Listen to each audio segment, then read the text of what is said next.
সংসদে সরকারি দল বিরোধী দল কেউ আমেরিকার সাথে চুক্তি নিয়ে কথা বলছে না। কেন বলছে না? ভয় লাগে? ডক্টর ইউনূসকে আমরা রাস্তাঘাটে পেলে আটকাবো, আটকায়ে জিজ্ঞাসা করব এই অন্যায় চুক্তি কেন করছে।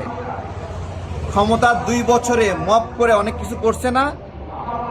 আমরা দেশের স্বার্থে তাকে আটকাবো, তার মবের ক্লাস নিব আমরা যে কেন এই অবৈধ চুক্তি করলো। খুব সহজ কথা। ধরেন সরকার এখন যারা আছে বেকায়দায় পড়বে, টেনশনে পড়বে, আমেরিকা রাগ করবে, বুঝলাম। তো বিরোধী দল তো ক্ষমতায় নাই, তো তারা তো দূরে জিজ্ঞাসা করতে পারে, কথা বলতে পারে যে আমেরিকার সাথে এই চুক্তিটা আরে ভাই বাতিল করতে হবে না।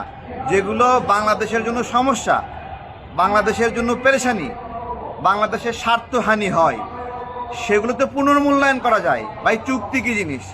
চুক্তি এমন একটা বিষয় যে 2 পক্ষের সমঝোতা, যে তোমার স্বার্থ আসুক আমার স্বার্থ আসুক, চলো আমরা এই বিষয়ে একমত হই, তাই না? তো শুধুমাত্র আমেরিকার স্বার্থ হাসিল করে একটা চুক্তি ডক্টর ইউনূস কেন করলো, এটাই আমাদের জিজ্ঞাসা। আমরা ছাড়ছি না, তার সুযোগ নাই পালানোর।